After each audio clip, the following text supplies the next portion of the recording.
We'll call to order this meeting of the Assembly Higher Education Committee. I think we have a quorum present. Will the Secretary please call the roll? Block. Here. Donnelly. Asajian. Here. Brownlee. Here. Fong. Here. Galgiani. Lara. Here. Miller. Portantino. We have 5 members, so there is a quorum. Today we have just one bill before us. We ask Assemblymember Fong to come forward to present his bill. Mr. Fong. Thank you.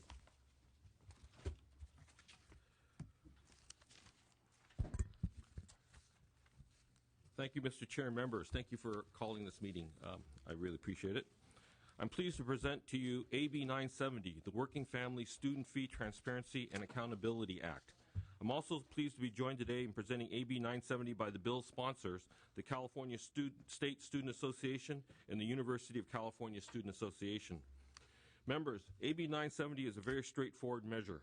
This bill seeks to address the growing concerns of California's working families across the state that believe student fees at our public colleges and universities have increased at a rapid pace with little advanced public notice, minimal consultation, little to no transparency, and little to no accountability. These same working families are taxpayers who have invested their hard-earned dollars in the state's public higher education system, even if their children may never get a chance to attend one of our state's public institutions of higher learning. At minimum, the legislature has the responsibility to assure that these taxpayers and hardworking families that their investment has been a wise one and that the increases in student fees that may occur for whatever circumstances may arise are both absolutely necessary and are accounted for by the state of California. Members, the issues presented by this bill are ones of good government, a government and a public university system that is open, transparent, and accountable to the people of the state during good times as well as bad. This bill advances several key principles: transparency, accountability, stakeholder and public engagement, and sufficient public notification. First, the bill requires UC and CSU to consult with their respective students on the need for an increase in student fees at least 90 days before proposing a student fee increase. Second, the bill requires UC and CSU to provide a justification to the general public on the need for the student fee increases with an analysis of the impacts on access, persistence, and graduation of students, and to outline what measures they may take to mitigate these impacts. Third, the bill requires transparency by requiring UC and CSU to explain how new student fee revenues will specifically be used, an important element in maintaining the public's faith and trust in our public institutions. Fourth, the bill ensures a 60-day comment period between when UC and CSU propose a student fee increase and when they approve any student fee increase, ensuring the public has an opportunity to comment and voice any concerns or ask questions. The same comment period provides UC and CSU an important opportunity to respond and explain the reasons for the proposed student fee increase or consider alternatives based on the public's feedback. Fifth, the bill requires that no student fee increase can go into effect less than 6 months from approval of the student fee increase to ensure that students and families have advance notice and an opportunity to adjust their personal spending and plan accordingly. The bill retains the authority of UC and CSU to raise student fees, but the provisions of the bill ensure that the process by which student fee increases are considered provides reasonable vetting by the general public and is fully transparent. With respect to financial aid, the bill ensures a minimum level of financial aid is always available to assist struggling families in meeting the total cost of education at UC and CSU, and it ensures that UC and CSU communicate with its students and their families regarding the availability of financial aid and the process by which this financial aid can be accessed. The bill was carefully crafted to ensure additional accountability to the general public by having UC and CSU annually report to the legislature as part of their annual report to the legislature on institutional financial aid, critical information regarding the uses of student fee revenue, efforts to mitigate the impact of student fee increases, and information about the total cost of educating a student. The legislative analyst would assist the legislature in reviewing the information provided by UC and CSU and would make any findings and recommendations. In closing, I want to acknowledge 2 points that the committee staff raised in their analysis with respect to the student consultation process and the 33% set aside from student fee revenue for institutional financial aid.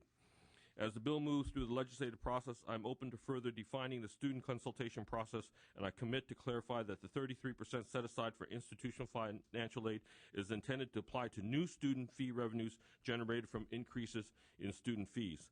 I'm also committed to working with all parties in further strengthening this bill. I respectfully request an aye vote, and I'd like my sponsors to say a few words. Thank you. Okay, thank you, Mr. Fong. Witnesses in support? Chairman Block, committee members, my name is Christopher Chavez, and I am the president of the California State University or California State Student Association, and a recent graduate of Cal State Long Beach. Before I begin, I'd like to thank Assemblymember Fong for his support of the CSSA and his work on behalf of California students. As the Assemblymember stated, AB 970 would reinstate a process for increasing the CSU and UC system-wide mandatory fees and require that California's public universities both consult with students prior to implementing a fee increase while disclosing how such money is spent. It is the belief of the CSU's 412,000 students that this bill will allow California students and their families to anticipate the costs of their price for college education and ensure that students are part of the budgeting process. CSSA would not support a bill if we felt that it would jeopardize the system's abilities to serve students now or in the future.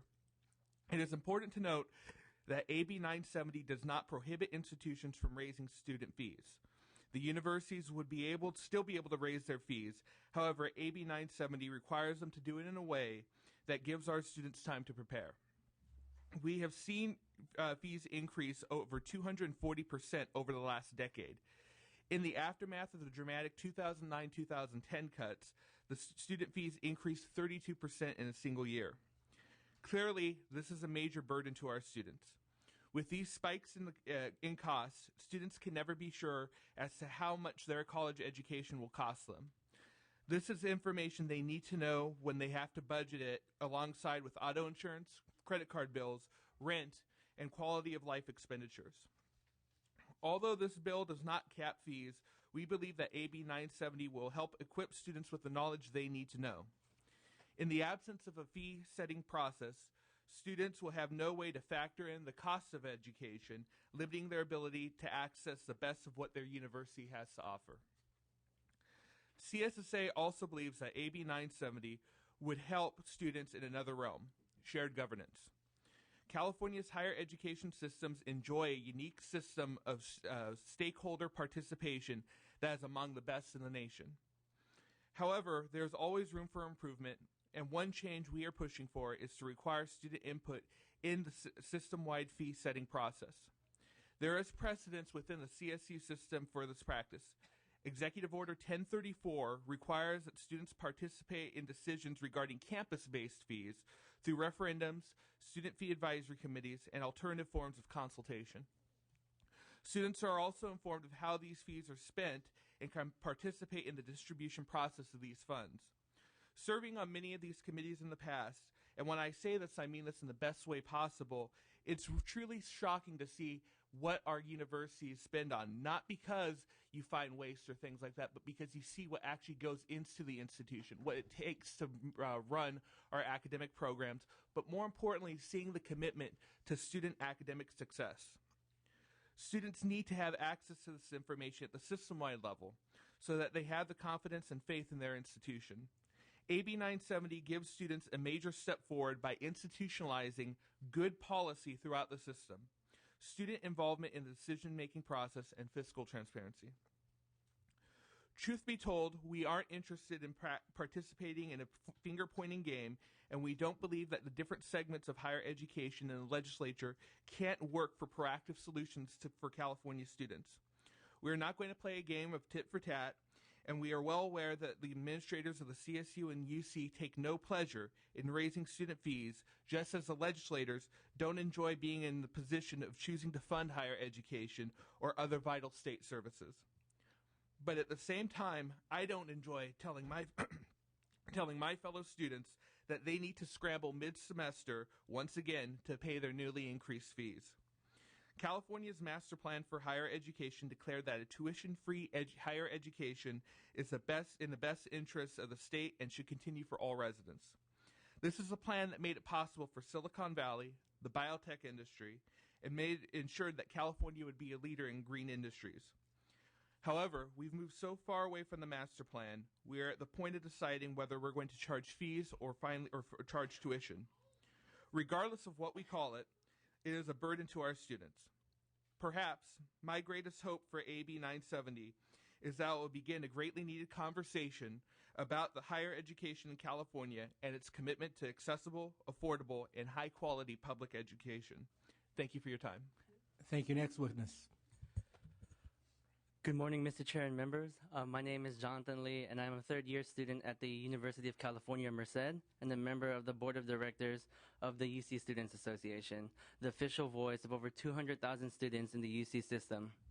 I support AB 970 not to prevent fees from being raised, but to ask the regents of the UC and the trustees of the CSU not to turn to student fee revenues first, but instead thoroughly examine and pursue all other possible avenues, and for the state to reaffirm its commitment to California's Master Plan for Higher Education. Since my first semester at the UC, my fellow classmates and I have experienced some of the most dramatic fee increases in recent memory.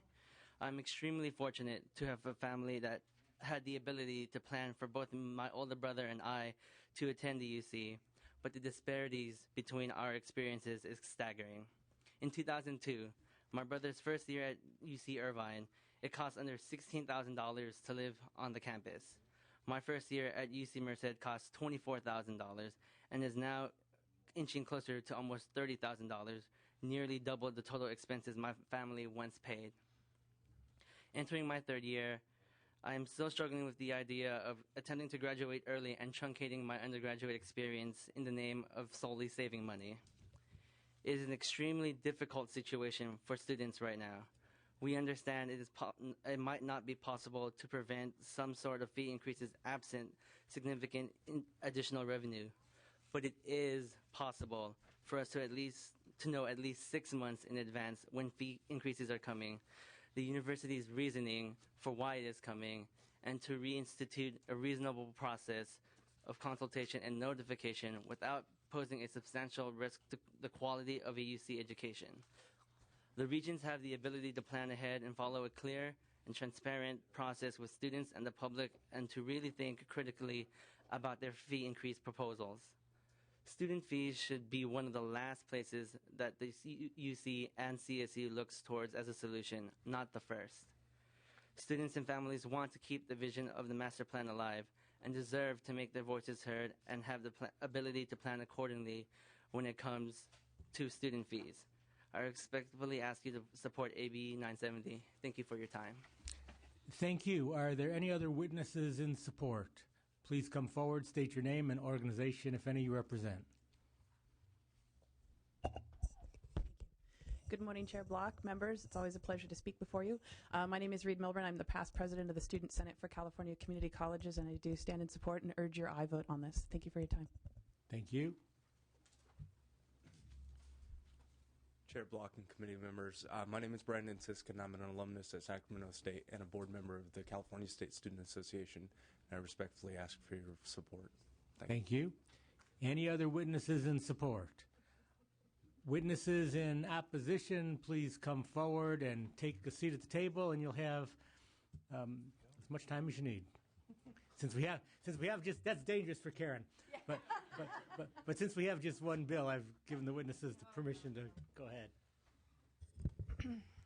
Good morning, Mr. Chairman and members. My name is Karen Zamaripa, and I'm representing the California State University. Appreciate the opportunity to speak just briefly with you this morning. Let me just start with, we really appreciate the interest in Mr. Fong and the members of this committee about making sure that higher education remains as affordable as possible in the fiscal environment that we're in.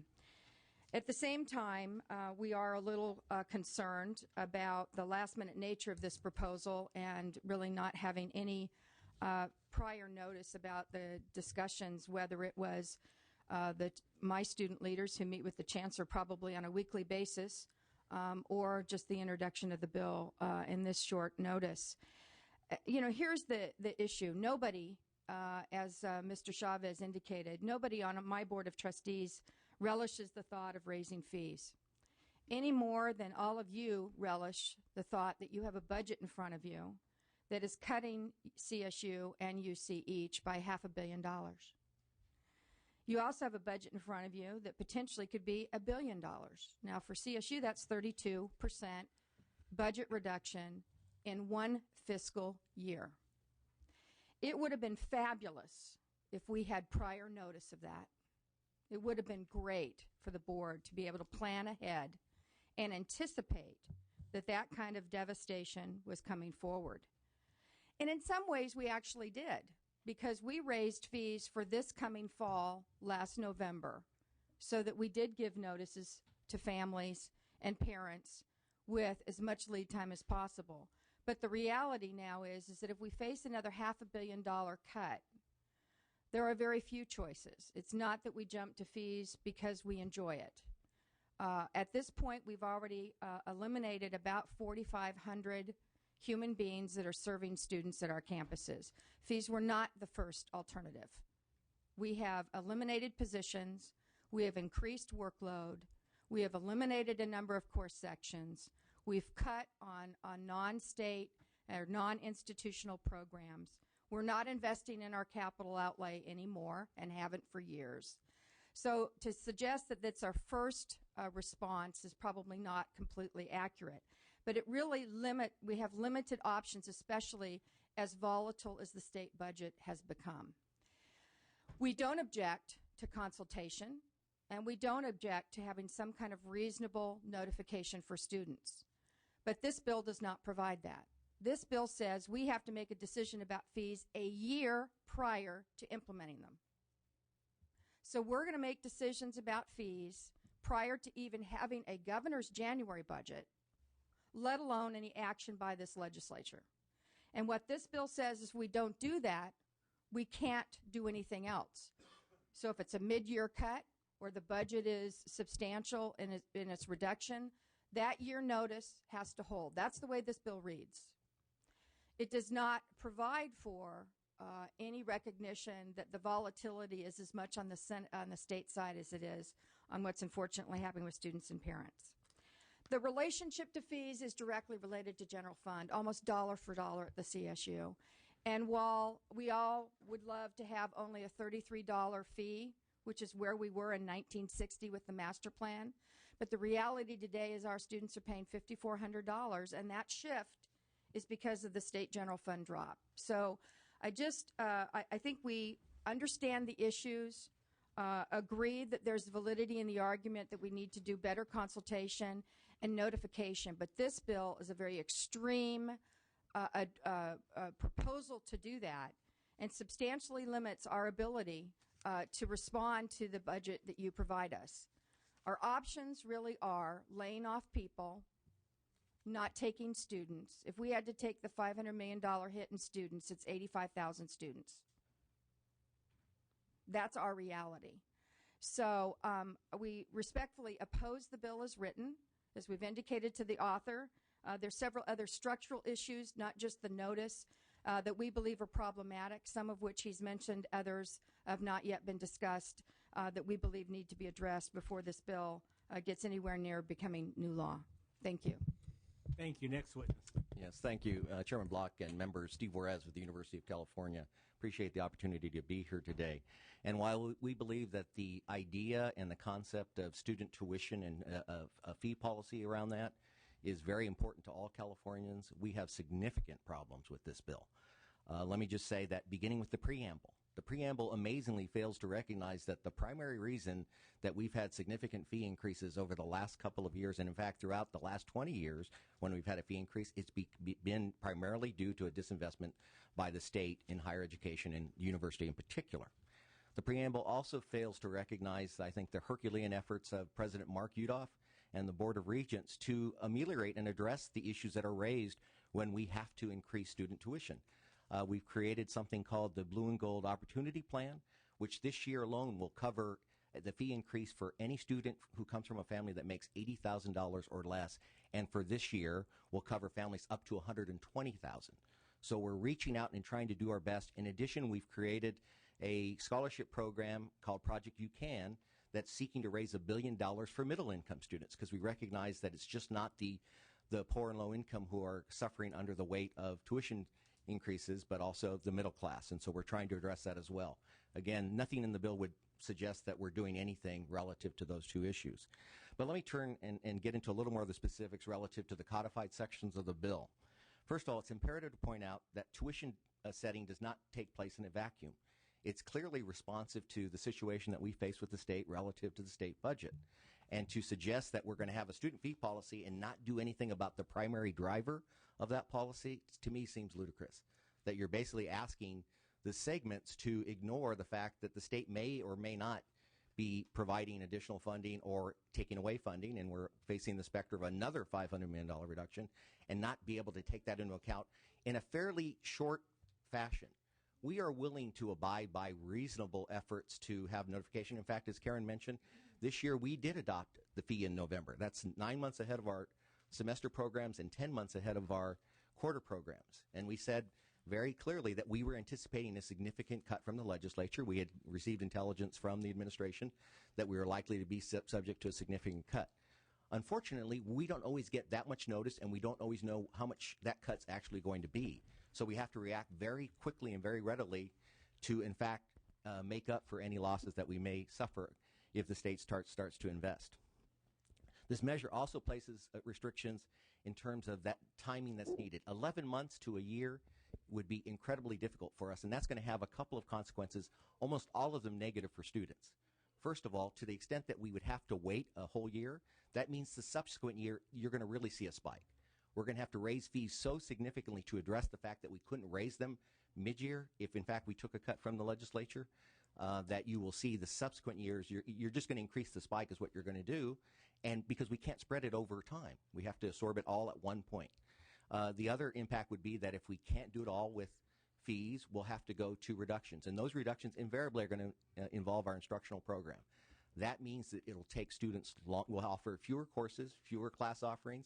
It'll take students longer to graduate, which in fact will increase their debt load because they'll be at the university for a longer period of time. Let me say that by policy, we already conduct substantial consultation, not only with students, with all our stakeholders. We meet with the UCSA and others prior to the adoption of any fee increases to discuss those fees, to take whatever advice and counsel they choose to give us. Moreover, it has been our practice that since the early 1990s, we have engaged in a one-third return to aid policy, which means that one-third of any fees that or tuition that we establish goes back to financial aid. I think now is probably the worst time to be trying to hold us into a statutory requirement that would have that be the case, especially given the fact that we're facing such dire consequences at both the campus and the system-wide level. Finally, this bill seeks to prohibit the university from categorizing what a student pays to support their instruction as tuition, which is a step in the wrong direction on two counts. First of all, it is clearly false advertising to say that these are fees. The student fees, which will now supersede in the aggregate the amount that the state supports the university by, are clearly tuition. They go to support the instructional mission of the university. We can't go back to the 1960s as much as we all would like to. It's just not going to happen. And so on the first score, to try to call them fees is clearly a misrepresentation to you, to the students, and to the families that help pay those fees. Second of all, it puts us in jeopardy with federal agencies that in fact only fund tuition. These include the Veterans Administration. We continually have problems, and that was one of the driving forces to go to the categorization as tuition and not fees. And so I think to go backwards in this instance will be a big concern to us in terms of how those fees and tuition are dealt with. In closing, let me reiterate something that Karen said, and we believe this issue is just far too important to have it fast-tracked in this manner without a deliberate and thoughtful examination of all the possible consequences, including the unintended consequences of this measure.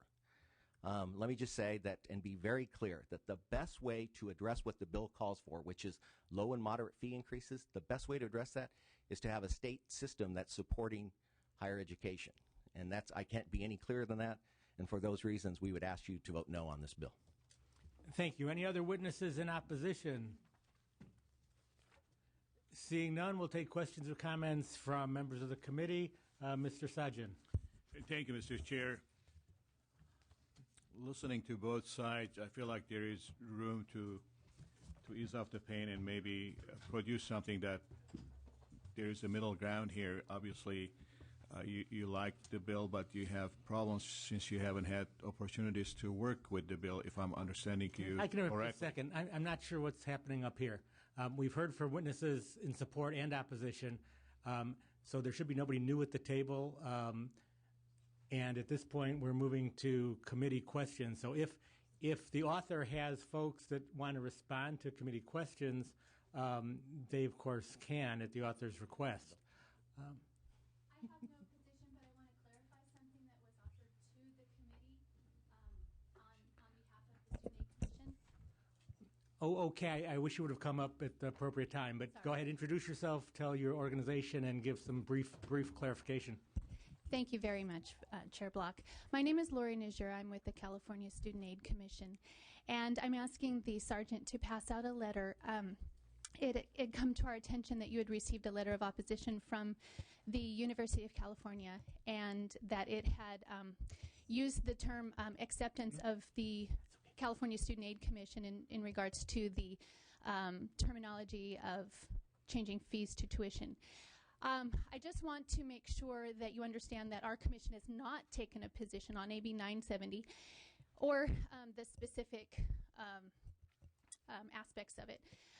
What we did do was we promulgated emergency regulations because when the UC came to us last fall and suggested that they were discussing the issue of changing the terminology, we felt that it put the students' Cal Grants at risk because the Education Code currently states that the Cal Grant maximum Cal Grant amount shall cover mandatory system-wide fees, and it makes no claim to tuition. So for the reason only to forestall any adverse effects on students, did we promulgate the emergency regulation. So I just want to make that clear. It is a temporary measure, and we're going to bring it back to our commission in August to talk about further. We'll at the same time bring back AB 970 to talk about that with our commission and excuse me, possibly at that point take a position.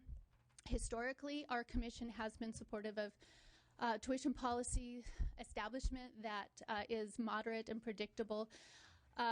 Commission staff, in regards to the reporting aspect of this bill, is supportive of the comprehensive look at student financial aid in California and student outcomes and the investment that California is making with its funds. So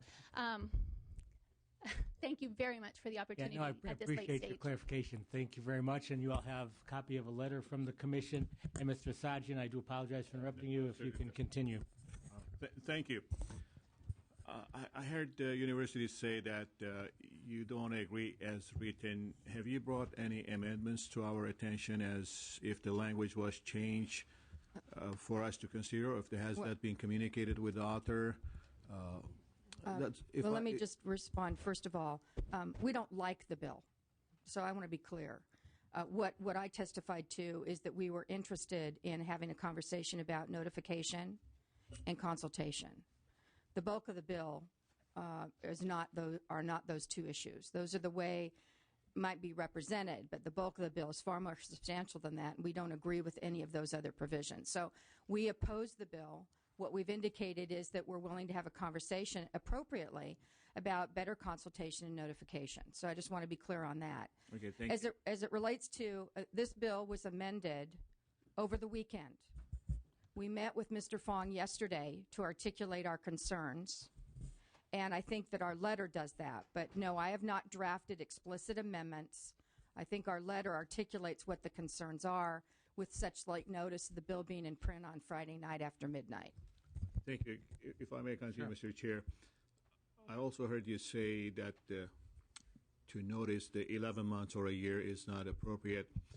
Is your budget set for the entire year or quarterly or semester-wise? Depends on the college, I assume. Yeah, we adopt a budget for the full year, for the full fiscal year, starting in July. Okay, but we go ahead. I'm sorry. Go ahead. And so we have to know in advance what portion of the budget's going to be supported by student fees. So we adopt usually fees either in late fall or early spring. So as you know, you will know, hopefully we all know soon, what is our budget going to look like, or how is it balanced. Now, does that give you, and your fiscal year is in place or it's not? It's not yet, but it's coming forward. Let me just say, that's why we went ahead and adopted the 8% fee increase, which, by the way, only covers 1/5 of the total cut that the legislature has given to the university. But let me just go on to one other point. If, in fact, the other shoe drops and there's an additional $500 million cut, under this bill, we would not be able to address that cut until the following year. So we'd have to go for 1 year trying to figure out how do we now address the fact that, and let's hope this doesn't happen, but that the legislature and the governor see fit to impose on us another $500 million cut. We would have to wait an entire year to address that situation, which means that either we're going to have to significantly reduce either access or the quality of the university, which we're loath to do, and that's going to have a much worse impact on students than if we were able to respond in a reasonable fashion in a reasonable time. A couple of questions, if I can, Mr. Chair. Would you, in a very short terms, explain to me your process, because this requires that there be public comment and student consultation. Right. What is your process as we speak, and what does this do to that? The process as it currently speaks, and Karen's going to have to speak for CSU, at UC is that prior to any implementation of a fee, that before it goes to the regents, is that we meet with all stakeholders.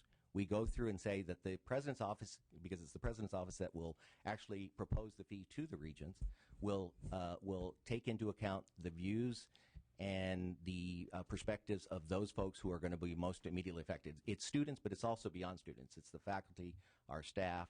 We, with our labor unions, we meet with a whole host of folks in order to gather the input that's necessary. Are these open meetings? These are meetings with, typically in private, with the students or with whatever stakeholder groups. It's part of the university students have a congress that meets each year. We try to make sure that that this whole issue is a center point of the conference, so that in fact we can have that discussion with student representatives. You have to sort of do it in a way that it's manageable. Under the bill that as it's written, it would be clearly unmanageable from our perspective. And so before anything is done, before it's ever proposed to the regents ultimately have the final say.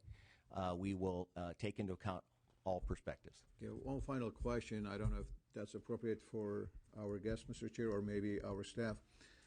Going from fees to tuition, with a proposition in place, if you go from tuition to fees, is there requirements of 2/3 majority in this process, or that does not apply to you? No, it doesn't. It won't have any impact on the way in which they are adopted. It's just, it presents problems with us with the federal government. And again, I'll just state, it really would represent false advertising to say that what students pay today is anything close to the fees that were, I think, envisioned when the master plan was put in place in the 1960s. So when you increase the tuition, obviously there is a need for, and has that need been publicized or shared with the unions and the students Absolutely. and all the stakeholders? Right, Okay. absolutely. Thank you. Thank you, Mr. Chair. Thank you, Mr. Sajid. Mr. Lara. A couple thoughts. I am going to support this bill today, but I have serious reservations just because, I think I completely understand where the segments are coming from in this situation, given that if we're really going to be serious about higher education, then the state has to put their money where their mouth is. And we haven't done that. And I think we continue to tie the hands of the systems to keep the doors open, because we continue to underfund them, but we demand that they keep the doors open to everyone. And so, I don't know, maybe we get to a point where we start limiting access and then really, get down to the nitty-gritty of how we're going to do, what are we really going to do in terms of our responsibility as a state to fund higher education. We always talk about the fact that we need an educated workforce, but we don't put our money where our mouth is. The second issue I have with this bill is that we're amending a section of the code that exempts the UC. And the UC can, quite frankly, tell you this is a great bill, but we're not gonna decide to implement this this legislation. Again, forcing the CSU to do this only. And so, I think the goals of the bill are laudable. I think we definitely need to increase transparency and a process by which students can have a fair hearing in terms of the fees that they're gonna have to pay, the additional fees.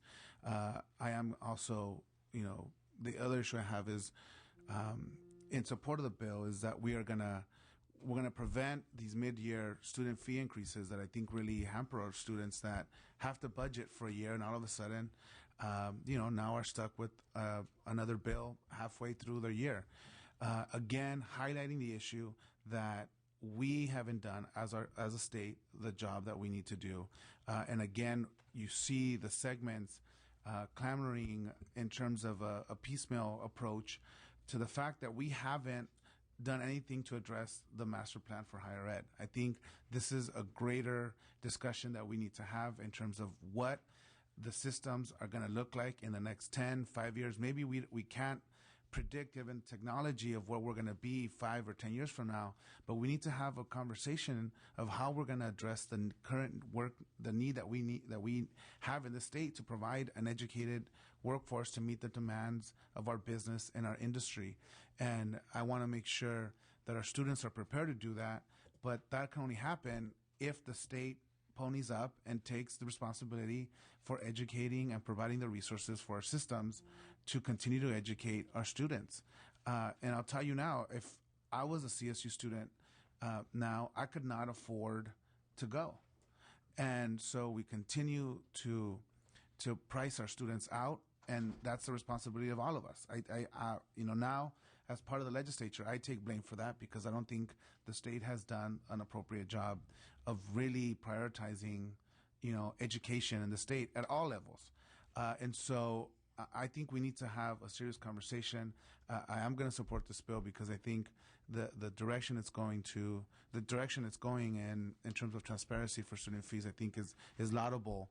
But I think again we need to have an honest discussion amongst us as the board of directors for the state of how we're going to fund higher education in the future, and how are we going to try to honestly provide the resources that the systems need to educate our workforce. Thank you, Mr. Lara. Ms. Brownlee. Thank you, Mr. Chair. I, too, will support this bill today, and I think as the bill moves through the process, I think there's some work that still needs to be done, certainly, on this bill, but I do believe it's a bill that doesn't take authority away. It provides a structure. I think as one of the students who testified said, this is not a finger-pointing game, and I don't believe that it is. I think it's a bill that in some respects codifies certain practices, and in other respects creates a structure, I think, to ensure a better partnership and better shared governance, if you will, within the university system. And certainly, I think, within our university systems, we should be supporting a shared governance approach. We certainly don't want to have an autocratic, and I'm not saying that that's what it is, but we want to move towards shared governance and move away from an autocratic perspective. I do agree with Mr. Lara on his statement around the state having to step up and put our money where our mouth is, that we have not done our due diligence, and we need to take responsibility for that. And I think this bill certainly supports better partnerships with students and the administration, but the third partner here really needs to step up to the plate, and that is the state of California. That we have a master plan that has created a foundation for California's for the last decades of California's great success, and we need to figure out how we can invest more in these institutions and and keep them public institutions and keep them accessible to everyone. And so I, join the students who sponsored this bill. I think we all, the systems members here in the legislature, we all carry bills because we feel like we want to move good policy and advance our higher education institutions. Sometimes we have bills that the genesis is out of undue frustration. And I want to stand with the students on this bill because I think they too are equally as concerned as I think all of us are here. And again, this is not a finger-pointing bill at all, because I believe everybody in this room wants to stand for accessibility, for high-quality education. And I think as this bill moves forward, it has a great structure and a great foundation, and I think it's workable. The issue that was raised relative to if the other shoe fell and there was another $500 million cut and you would be limited and not be able to react to the situation, clearly that has to be figured out. Yeah. I mean,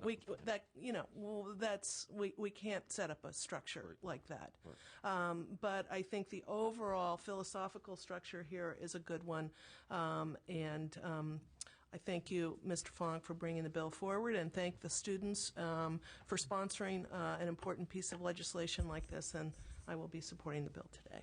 Thank you, Ms. Brownlee. Mr. Portantino. Thank you, Mr. Chair, and thank you, Mr. Fong, for bringing this issue forward. You and I both are parents of UC students, and so we're intimately involved in this issue. I think my daughter came home, or I know she came home last night, and hopefully we'll get good grades, so the house will be happy, but or at least her father will be happy.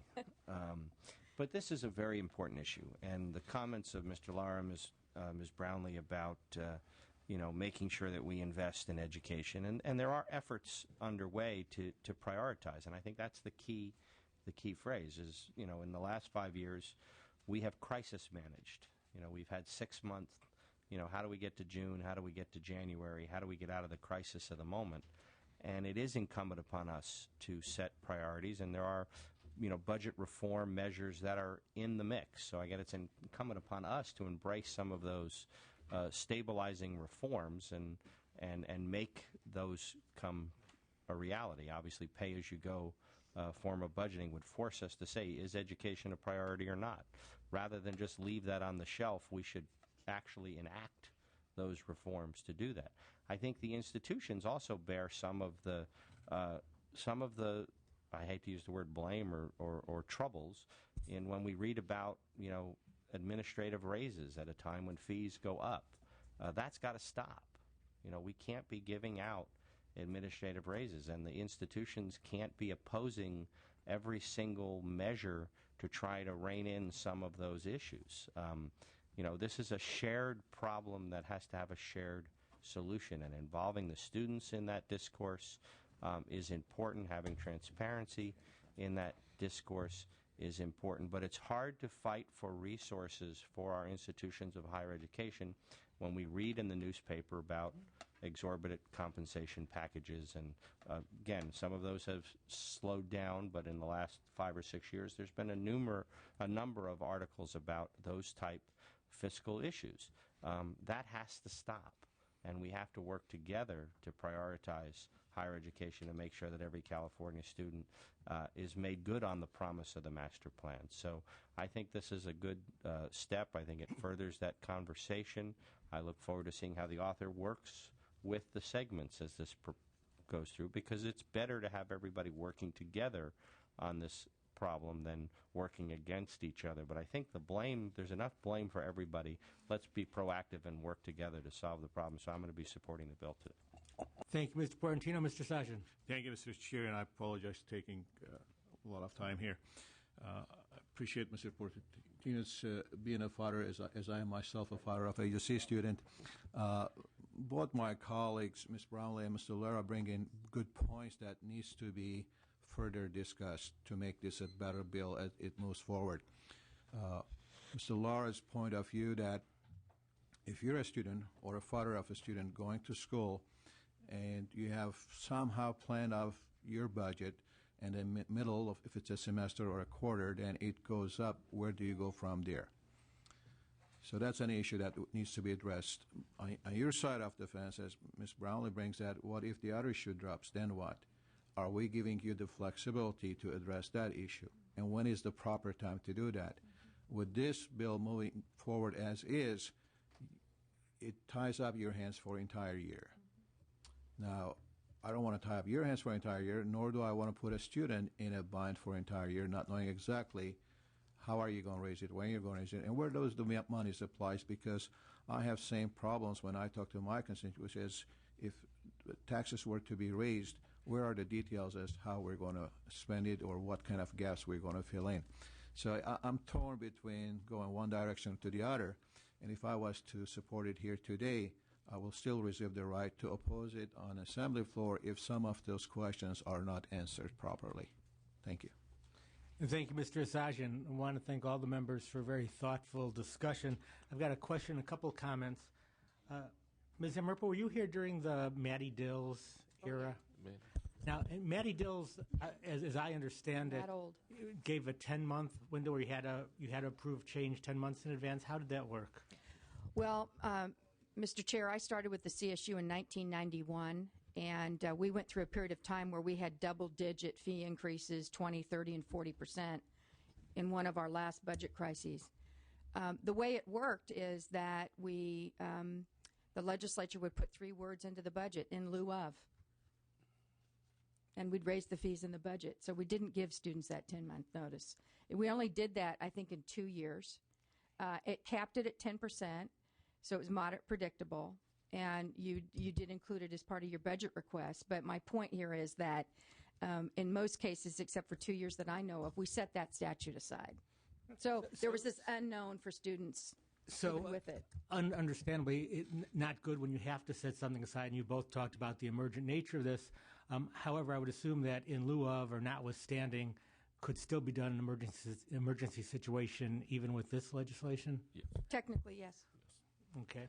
And for this year, certainly, if there is an additional shoe to drop, as has been discussed by many people, this bill wouldn't be in effect. It goes into effect January 1st, 2012 if it passes, so action could be taken this year. Correct. Is that correct? Yeah, and we've already indicated to everyone that should that shoe drop, there's going to be significant fee increases in place, and we've let the student groups know that that's the case. This will not be lost on anybody, that if we're hit with another $500 million or any sizable reduction, that fees will be and tuition will be a good share of the solution, because it was not a big part of the solution for the first $500 million.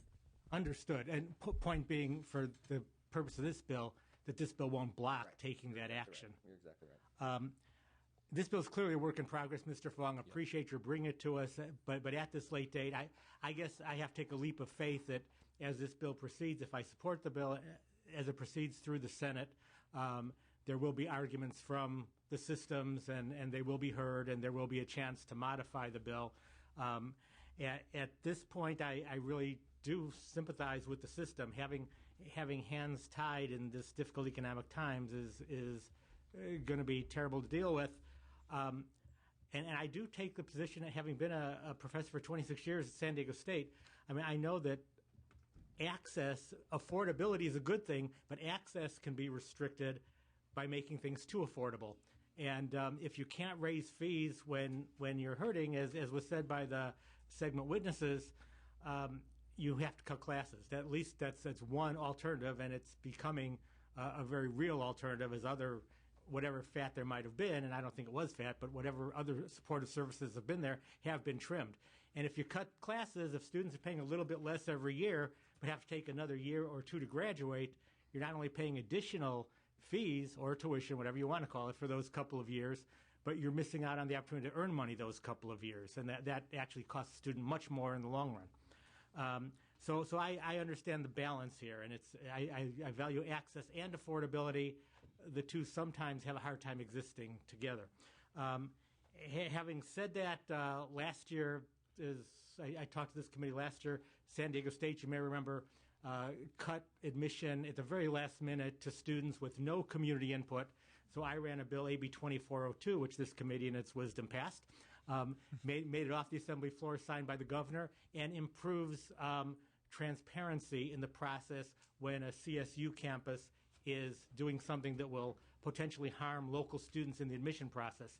I see this bill, along with other things, as doing some of that same thing, opening up the process, making sure students are aware of and have an opportunity for input when there is a fee increase proposed.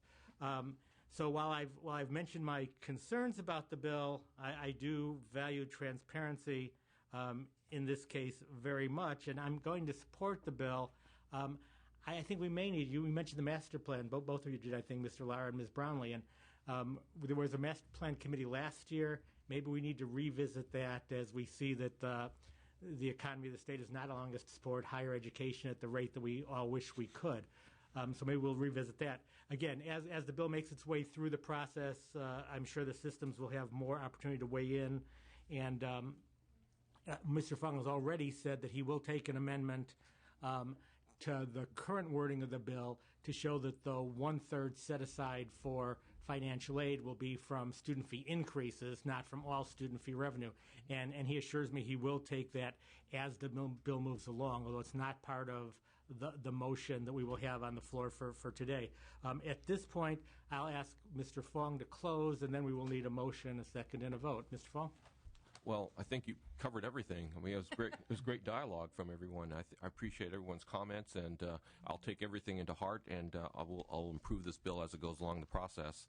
But it's important that we have a partnership with our segments between the legislature and the segments, especially in these difficult times. And so, with that, I request an aye vote. Thank you, Mr. Fong. Is there a motion? Moved by Ms. Brownlee, seconded by Ms. Galgiani. Will the Secretary please call the roll? Block. Aye. Block I. Donnelly. Asajian. Asajian I. Brownlee. Brownlee I. Fong. Aye. Fong I. Galgiani. Galgiani I. Lara. Lara I. Miller.